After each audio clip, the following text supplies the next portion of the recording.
नमस्कार दोस्तों, जीएस वाणी में आप सभी का स्वागत है। बहुविकल्पी प्रश्नों की यह श्रृंखला प्रारंभ किया था मैंने और इसके लगातार वीडियो मैं आपको देता जा रहा हूँ। हालांकि बिहार आयोग ने ये जो अभी हाल में तिथि आगे बढ़ा दी है परीक्षा की, तो इसके लिए कोई घबराना बिल्कुल नहीं है आपको और आपको अपनी तैयारी नियमित रूप से बनाए रखनी है, क्योंकि परीक्षा ज़्यादा से ज़्यादा 1 महीने टलेगी या 1.5 महीने टल सकती है, उससे ज़्यादा तो नहीं होनी तो है ही। तो तैयारी को क्यों ना और अच्छी की जाए इस समय को बचाते हुए। तो चलिए स्टार्ट करते हैं। रचनात्मक चरण देखते हैं बिहार में। अभी हमने देखा था इससे पहले क्रांतिकारी चरण, प्रथम चरण उसमें देखा था। अब हम इसके बाद क्रांतिकारी जो राष्ट्रवाद था उसका द्वितीय चरण देखेंगे। यहाँ सबसे अच्छी बात क्या है कि रचनात्मक चरण क्या होता है। जैसे गांधी जी की विचारधारा थी, गांधी जी का मानना था कि जब गांधी जी आते हैं, आपके 1915 में गांधी जी का यहाँ पदार्पण होता है, तो गांधी जी का मानना होता है कि जनता में इतना धैर्य नहीं होता, सामान्य जनता में, कि वह किसी आंदोलन को नियमित बनाए रखे या लंबे समय तक उसमें उसका उत्साह बना रहे। तो गांधी जी की जो संघर्ष की रणनीति थी वो थी संघर्ष विराम संघर्ष। मतलब आप संघर्ष प्रारंभ करिए, फिर उसके बाद जनता जब थकने लगे, जब उबने लगे, तो उसको विरामावस्था में डाल दीजिए। फिर उसके बाद उसके शक्ति को संग्रहण करने की कोशिश, उसके शक्ति को संगठन करने की कोशिश करिए। फिर उसके बाद जब जैसे आप खुद सोचिए, आप कोई काम करते करते जब थक जाते हैं, तो जब थोड़ा सा आराम मिल जाता है, उसके बाद फिर से आप नई ऊर्जा के साथ प्रारंभ करते हैं अपना कार्य। ठीक उसी तरह गांधी जी का बिल्कुल मनोवैज्ञानिक ये जो है मनोवैज्ञानिक उनका तर्क था इस विषय में। तो उन्होंने क्या किया, उन्होंने रचनात्मक चरण भी रखा बीच में। रचनात्मक चरण में क्या करते थे, जैसे लोगों को चरखा काटना सिखाना, चरखा बांटना, जो है स्वदेशी वस्त्रों का निर्माण करवाना या घरेलू जो है वस्तुओं का निर्माण कराना, उससे संबद्ध करना, या फिर सभाएं करना, या फिर जो है लोगों को घर घर जाके जागरूकता फैलाना, घर घर लाके जाके लोगों को जागरूक करना, लोगों को राष्ट्र के बारे में, राष्ट्रीयता के बारे में, अंग्रेजों के बारे में, इन सारे चीज़ों के बारे में बताना, फंड एकत्र करना, और बहुत भी तरह की क्रियाएं प्रक्रियाएं इसमें शामिल हुआ करती थी। तो ये आपका रचनात्मक चरण होता था। अब देखते हैं इससे संबंधित जो महत्वपूर्ण प्रश्न आ रहे हैं उनको। बिहार में महिलाओं की ऐसी सभा जिसमें चंदा में अपनी आभूषण दिया करती थी, सर्वप्रथम कहाँ हुई थी? तो कहाँ हुई थी? सोनपुर में हुई थी। बिहार में राष्ट्रीय कॉलेज और विद्यालय संबद्ध थे, कहाँ संबद्ध? विद्यापीठ से। बिहार में राम विनोद सिंह ने कहाँ एक खादी केंद्र की स्थापना किया था? कहाँ पे किया था? मधुबनी में। 1926 में राजेंद्र प्रसाद के निर्देशन में पहली खादी प्रदर्शनी कहाँ लगाई गई थी? ये बिहार विद्यापीठ में लगाई गई थी। बिहारी स्टूडेंट कॉन्फ्रेंस का 21वां अधिवेशन कहाँ संपन्न हुआ था? मोतिहारी में। मुक्ति के संपादक थे, कौन था मुक्ति के संपादक? श्री निवारण चंद्र दास गुप्ता। अखिल भारतीय चरखा संघ का जन्म कहाँ हुआ था? तो कहाँ हुआ था? पटना में हुआ था। अखिल भारतीय चरखा संघ का उद्घाटन किया था, किसने किया था? गांधी जी ने किया था। बिहार का कौन सा स्थान गांधी जी के शब्दों में तीर्थ स्थान था? तो कौन था? जीरादेई था। ये श्री राजेंद्र प्रसाद जी का जन्मस्थली था उनकी। कौन सा जिला महात्मा गांधी के शब्दों में आधुनिक तीर्थ स्थान था? तो कौन था? दरभंगा। अपने जनवरी 2027 के बिहार के दौरे से गांधी जी ने दास स्मारक अधिकोष के लिए कितनी राशि इकट्ठी की थी? 40,685 रुपए, 49,000, 50,000, 9 लाख। तो आप ये मारिए 40,685। महात्मा गांधी के रचनात्मक कार्यक्रमों में खादी का कार्यक्रम भी महत्वपूर्ण था। बिहार में खादी का कार्य आरंभ हुआ था, कब आरंभ हुआ था? 1921 में। मधुबनी में एक खादी उत्पादन केंद्र की स्थापना की थी, किसने की थी? श्री राम विनोद सिंह ने। अखिल भारतीय चरखा संघ की बिहार शाखा का मुख्यालय कहाँ स्थित नहीं रहा है? तो ये भागलपुर में। बिहार में खादी का काफी प्रगति किन के नेतृत्व में हुआ था? श्री राजेंद्र प्रसाद जी के या डॉक्टर राजेंद्र प्रसाद जी के नेतृत्व में। अब बिहार में साइमन कमीशन विरोध आंदोलन देखते हैं। बिहार में साइमन कमीशन के कुछ सदस्य महाराजा का आतिथ्य स्वीकार करने कहां पहुंचा था? डुमराव। 16 नवंबर 1927 को प्रकाशित लीडर्स मैनिफेस्टो में इनमें से बिहार के किन नेता का हस्ताक्षर नहीं था? मजरूल हक का। बिहार में 1928 में हुए सर्वदलीय सम्मेलन की अध्यक्षता किसने की, जिसमें बिहार में साइमन कमीशन का पूर्ण बहिष्कार का निर्णय लिया गया था? तो ये पटना में हुआ था। साइमन कमीशन के पटना आने से कुछ दिन पूर्व 6 दिसंबर 1928 को बिहार प्रांतीय सम्मेलन पटना में हुई, इसकी अध्यक्षता किसने की थी? श्री अनुग्रह नारायण सिंह ने। बिहार में राजनैतिक पीड़ित दिवस कब मनाया गया था? 10 अगस्त 1929 को। साइमन कमीशन पटना कब आया था? 12 दिसंबर 1928 को। बिहार में साइमन कमीशन के बहिष्कार के संयोजक थे देवकी नंदन। बिहार प्रांतीय सम्मेलन का 28वां सम्मेलन मुंगेर में 1929 में हुआ, जिसमें स्वाधीनता का प्रतिपादन किया गया। कांग्रेस ने अनुशंसा किया गया कि 1 जनवरी 1930 को अपना लक्ष्य पूर्ण स्वाधीनता घोषित करें। वायसराय की 31 अक्टूबर की घोषणा की निंदा की गई। उपरोक्त सभी सही हैं।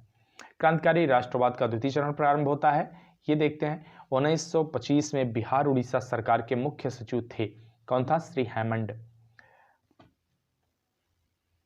दरभंगा जिला के दल सिंह सराय में 9 नवंबर 1928 की रात डकैती, राजनीतिक डकैती से संभवतः संबद्ध था।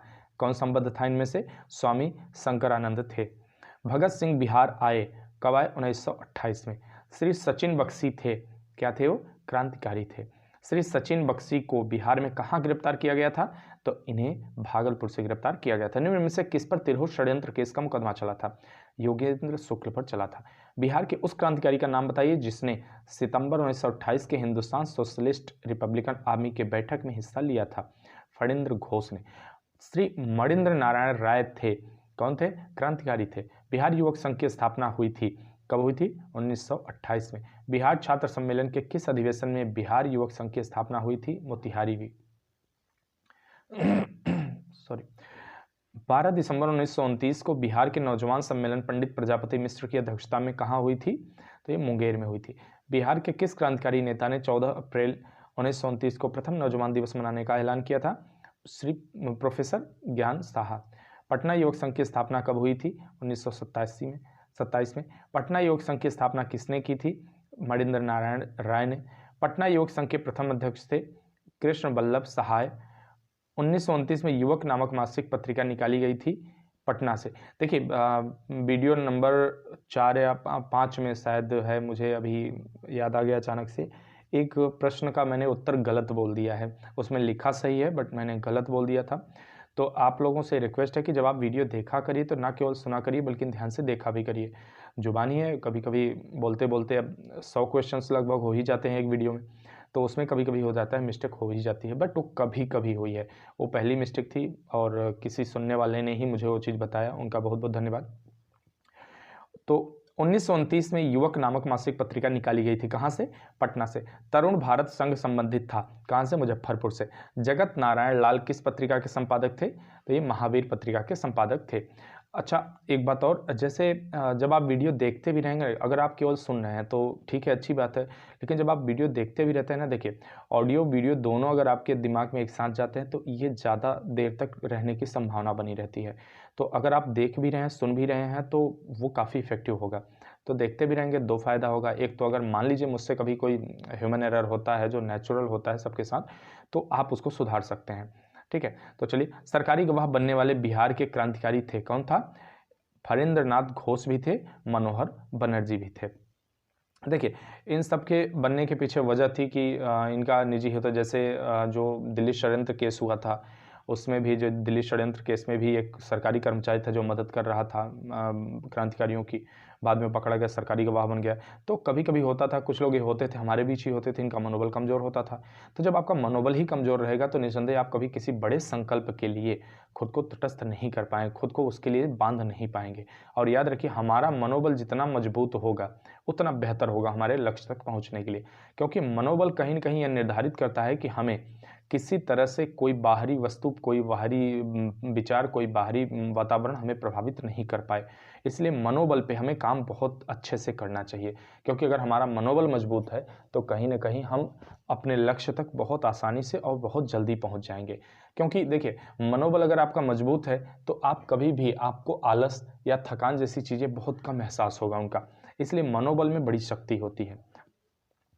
तो चलिए, बिहार में रामकृष्ण सोसाइटी की स्थापना किस क्रांतिकारी नेता ने की थी? तो बाबाजी ठाकुर दास ने की थी। 1906-07 में पटना से द मदरलैंड नामक समाचार पत्र का प्रकाशन किसने किया था? तो ये बाबाजी ठाकुर दास ने किया था। निम्न में कौन इतिहासकार बिहार में क्रांतिकारियों के सक्रिय समर्थक थे? कौन था? यदुनाथ सरकार थे। ये कहाँ चला गया है? थोड़ा सा कभी कभी गड़बड़ हो ही जाता है।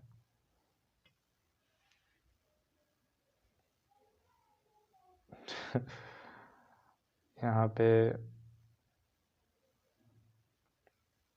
शायद यहीं से थे, नेदरलैंड। हाँ, अनुशीलन समिति क्या थी?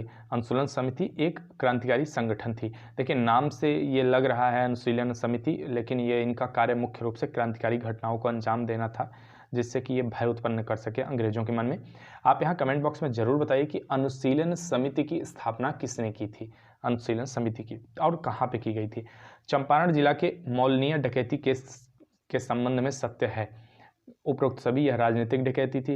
या केस के सिलसिले में योगेंद्र शुक्ल को 22 साल की जेल हुई। इस कांड में शामिल होने वाले कई व्यक्ति लाहौर षड्यंत्र केस से संबंधित थे। उपरोक्त सभी फणिंद्रनाथ घोष की हत्या करने वाले क्रांतिकारी थे। कौन था? चंद्रमा सिंह एवं बैकुंठ शुक्ल थे। फणिंद्रनाथ घोष की हत्या के जुर्म में मृत्युदंड की सजा किसे दी गई थी? तो ये बैकुंठ शुक्ल को दी गई थी। क्रांतिकारी party Hindustan socialist Republican army का काम बिहार में किसे सौंपा गया था? तो फणिंद्रनाथ घोष और भगत सिंह को सौंपा गया था।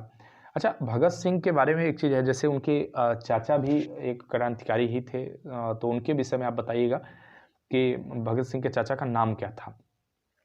बिहार में गया षड्यंत्र केस क्रांतिकारी घटना कब घटी थी? जनवरी 1933 को। गया षड्यंत्र केस 1933 संबंधित नहीं थे। उपरोक्त में कौन नहीं थे? फणिंद्रनाथ घोष नहीं थे, बाकी सहदेव सिंह, उमानाथ शर्मा, ब्रजभूषण सहाय संबंधित थे। हाजीपुर स्टेशन मास्टर 1931 में हत्याकांड के मामले में किसको फांसी की सजा दी गई? किसे दी गई थी? रामदेनी सिंह। बिहार की चर्चित महिलाएं कुसुम कुमारी देवी और सुश्री गौरी दास थी।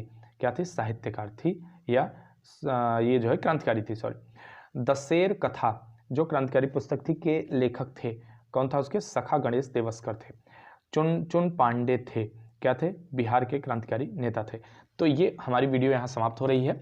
अगली वीडियो लेके आपसे मिलते हैं बहुत जल्दी। असहयोग आंदोलन